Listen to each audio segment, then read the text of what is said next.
आज हम करने वाले हैं अपना क्लास +1 अकाउंट्स का अपना 23rd चैप्टर। ठीक है, हमारा जो चैप्टर का नेम है वो क्या है, अकाउंट्स फ्रॉम इनकम्प्लीट रिकॉर्ड्स। ठीक है, हम इस चैप्टर के बहुत सारे जो वीडियो सेशंस हैं हम वो ऑलरेडी डिस्कस कर चुके हैं। अगर आपको उनका लिंक चाहिए तो आपको डिस्क्रिप्शन बॉक्स में मिल जाएगा, वहां पे इस चैप्टर की प्लेलिस्ट गिवन है। ठीक है, और वहां पे अगर आपको +1 अकाउंट से रिलेटेड कोई भी अगर टॉपिक समझना हो किसी भी चैप्टर का, तो आपको वहां पे सभी चैप्टर्स की जो प्लेलिस्ट के लिंक्स हैं वो आपको सभी वहां पे मिलेंगे, तो आप इजीली जो है कोई भी टॉपिक जो है समझ सकते हैं। ठीक है, तो चलिए आज का जो हमारा वीडियो सेशन है वो हम स्टार्ट करते हैं। आज के हमारे वीडियो सेशन का जो नेम है वो क्या है, difference between balance sheet and statement of affairs. ठीक है, आज हम इस टॉपिक के बारे में बात करेंगे। ठीक है, तो इससे पहले तो फ्रेंड्स अगर आप चैनल पे न्यू है तो चैनल को आप प्लीज सब्सक्राइब कर दीजिए, वीडियो को लाइक कर दीजिए, बेल आइकन को प्रेस जरूर कर दीजिएगा ताकि आपको आगे आने वाले वीडियोस का नोटिफिकेशन मिलता रहे। ठीक है, तो चलिए अब स्टार्ट करते हैं। अब आपने बैलेंस शीट का भी पता है आपको। ठीक है, हम कर चुके हैं बैलेंस शीट क्या होती है फाइनेंशियल स्टेटमेंट्स में, और ठीक है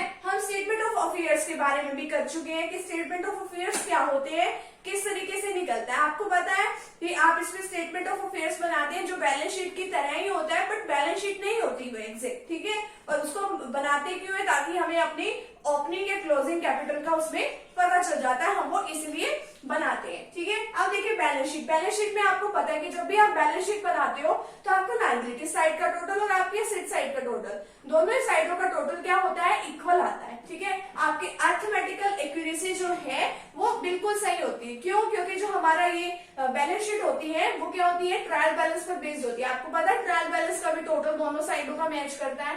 the telling of balance sheet prove arithmetical accuracy of accounting books because it is prepared on the basis of trial balance. ठीक है, ट्रायल बैलेंस में क्या होता है, वहां पर भी दोनों साइडों का टोटल जो है इक्वल आता है। ठीक है, और आपको पता है जब आपकी बैलेंस शीट का टोटल इक्वल आता है तभी वो सही होती है, अगर इक्वल नहीं आते यानी आपने कहीं इसमें मिस्टेक कर रखी है।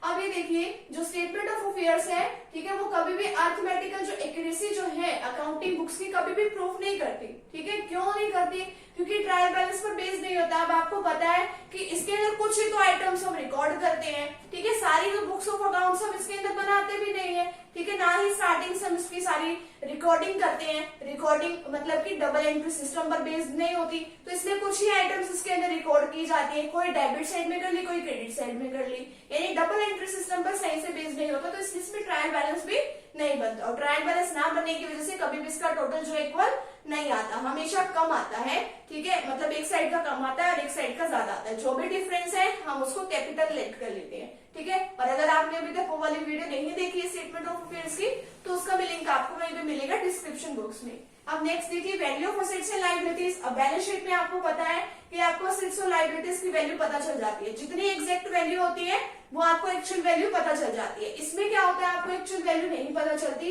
इसमें आपको एस्टिमेट लगाना पड़ता है, फिजिकल इंस्पेक्शन करना पड़ता है, यानी कि वहां उस प्लेस पे जाके जहां पर आपकी एसेट्स होते हैं तो आपको मतलब देखना पड़ता है। नेक्स्ट है ऑब्जेक्ट, क्या उद्देश्य है इसका, ऑब्जेक्ट कह लो।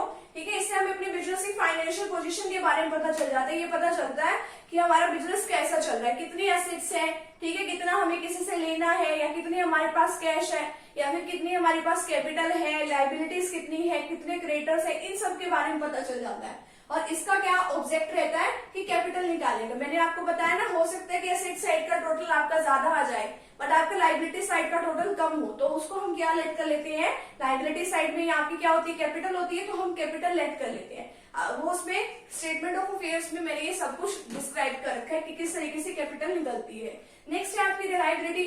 अब ये मेथड जो है काफी रिलायबल यानी काफी विश्वसनीय है ये। ठीक है, because it is based on double entry principle जो है सारी इसके अंदर अप्लाई होते हैं, जिसके अंदर ये लेस रिलायबल है क्योंकि डबल एंट्री के बेस पे काम नहीं करता।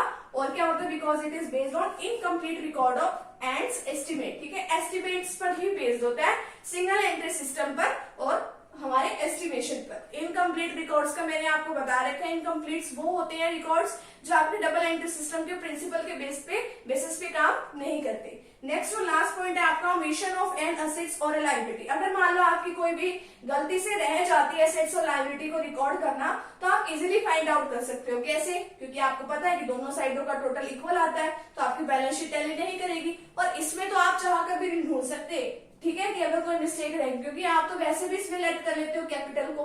ठीक है, तो आप कम ज्यादा भी लेट कर सकते हो, तो इसमें आपको गलतियों का पता नहीं चलता। ठीक है, तो ये है हमारा आज का एक छोटा सा टॉपिक, और नेक्स्ट वीडियो सेशन में हम इसका एक बचा हुआ जो इस चैप्टर का पार्ट है वो वाला डिस्कस करेंगे। ठीक है, तो फ्रेंड्स अगर आप चैनल पे न्यू है तो चैनल को आप प्लीज सब्सक्राइब कर दीजिए, वीडियो को लाइक कर दीजिए, बेल आइकन को प्रेस जरूर कर दीजिएगा। ठीक है, तो मिलते हैं फ्रेंड्स नेक्स्ट टॉपिक के साथ एंड नेक्स्ट वीडियो के साथ। Thank you very much.